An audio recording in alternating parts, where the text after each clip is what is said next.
एक बार भारत का प्रधानमंत्री मुसलमान बना तो अगले 20 सालों में 50% तुम में से लोग अपना धर्म बदलेंगे।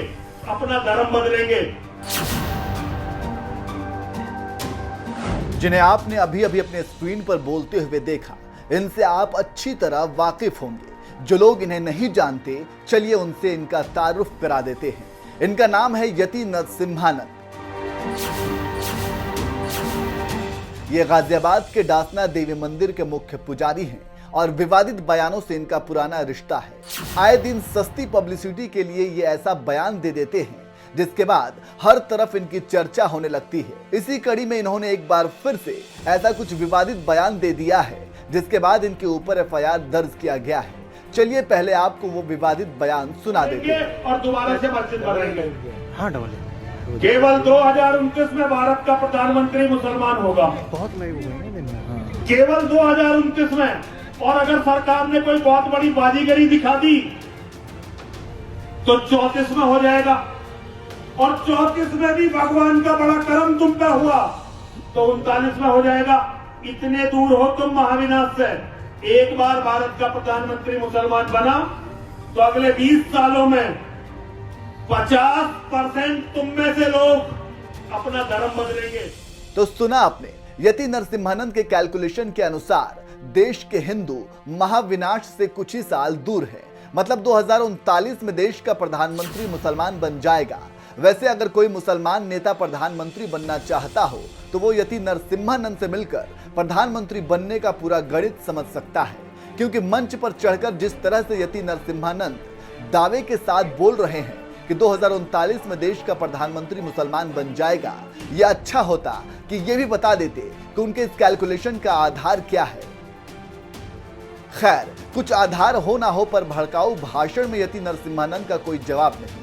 यति नरसिम्हानंद यही नहीं रुके, उन्होंने आगे हिंदू समाज के लोगों को हथियार उठाने की सलाह भी दे डाली और कहा कि इस महाविनाश से अगर बचना चाहते हो तो हथियार उठाओ। 40% हिंदुओं का कत्ल होगा। 10% हिंदू अपनी बहन बेटी मुसलमानों को देकर या तो रिफ्यूजी कैंपों में रहेंगे या विदेशों में रहेंगे। ये हिंदू का भविष्य है। और अगर इस भविष्य को बदलना चाहते हो तो मर्द बनो। और मर्द कौन होता है? जिसके हाथ में हथियार होता है वो मर्द होता है। सुना आपने, यति नरसिम्हानंद सटीक नंबर के साथ बता रहे हैं कि कितनों का कत्लेआम होगा, कितने प्रतिशत का धर्म परिवर्तन होगा और आगे क्या कुछ होगा। नरसिम्हानंद को सब कुछ पता है। वहीं आपको बता दे कि यति नरसिम्हानंद के इस भड़काऊ भाषण के बाद इनके खिलाफ एफआईआर दर्ज किया गया है। दिल्ली पुलिस ने बिना अनुमति के हिंदू महापंचायत कार्यक्रम का आयोजन करने को लेकर एफआईआर दर्ज की गई है। इसके साथ ही भड़काऊ भाषण देने वालों पर भी केस दर्ज किया गया है।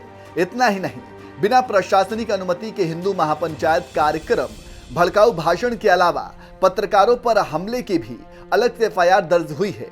यह महापंचायत बुराड़ी मैदान में उसी संगठन ने आयोजित की थी जिसने पहले भी इसी तरह के कार्यक्रम हरिद्वार और दिल्ली के जंतर मंतर पर आयोजित किए थे। इस बीच कार्यक्रम को कवर करने गए दिल्ली के कुछ पत्रकारों के साथ वहां कथित तौर पर दुर्व्यवहार किए जाने की भी खबर है। पुलिस ने हालांकि उन्हें हिरासत में लेने के दावे से इनकार किया है। कार्यक्रम को कवर करने गए पत्रकारों में से एक ने ट्वीट कर आरोप लगाया कि महापंचायत में हिंदू भीड़ ने मीडिया के 2 मुस्लिम सदस्यों पर हमला किया और उन्हें हिरासत में भी लिया गया। उत्तर पश्चिमी दिल्ली के पुलिस आयुक्त उषा रंगनानी ने ट्विटर पर कहा कि किसी को भी हिरासत में नहीं लिया गया है। कुछ संवाददाता अपनी उपस्थिति के हो रहे विरोध से बचने के लिए स्वेच्छा से वहां मौजूद पुलिस पीसीआर में बैठे और सुरक्षा कारणों से उसी में पुलिस थाने जाने का विकल्प चुना। किसी को हिरासत में नहीं लिया गया है, जरूरी पुलिस सुरक्षा मुहैया कराई गई थी। रंगनानी ने ट्वीट किया, भ्रामक सूचना फैलाने पर ऐसे लोगों के खिलाफ जरूरी कार्रवाई की जाएगी।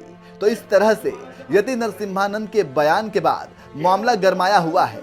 चलिए आखिर में जाते जाते आपको यति नरसिम्हानंद की पूरी वीडियो दिखाते हैं जहां उन्होंने इस तरह का भड़काऊ भाषण दिया है।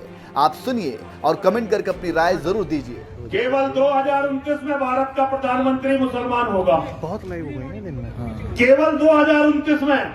और अगर सरकार ने कोई बहुत बड़ी बाजीगरी दिखा दी तो 34 में हो जाएगा। और 34 में भी भगवान का बड़ा करम तुम पे हुआ तो 39 में हो जाएगा। इतने दूर हो तुम महाविनाश से। एक बार भारत का प्रधानमंत्री मुसलमान बना तो अगले 20 सालों में 50% तुम में से लोग अपना धर्म बदलेंगे। ये जितने मुसलमान हैं ना, ये अरब से नहीं आए, ये हमारे भाई बंधु थे। 40% हिंदुओं का कत्ल होगा। 10% हिंदू अपनी बहन बेटी मुसलमानों को देकर या तो रिफ्यूजी कैंपों में रहेंगे या विदेशों में रहेंगे। ये हिंदू का भविष्य है। और अगर इस भविष्य को बदलना चाहते हो तो मर्द बनो, मर्द बनो, मर्द बनो। और मर्द कौन होता है? जिसके हाथ में हथियार होता है वो मर्द होता है।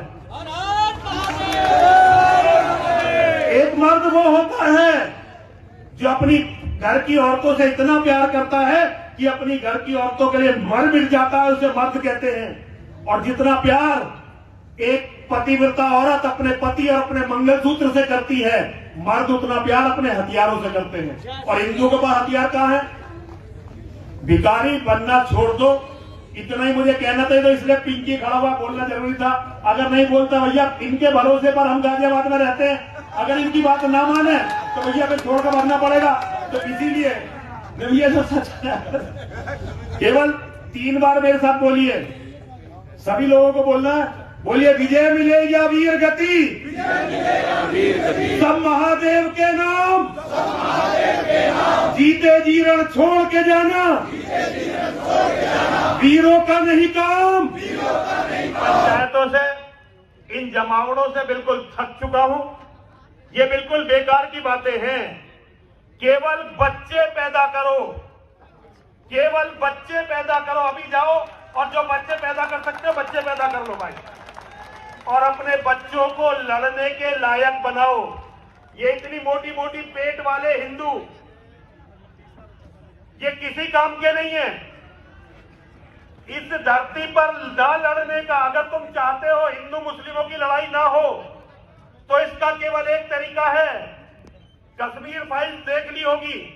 जैसे कश्मीर के लोग अपनी जमीन, अपनी जायदाद, अपनी बेटियों को छोड़कर भागे, तो से इन जमावड़ों से बिल्कुल थक चुका हूं।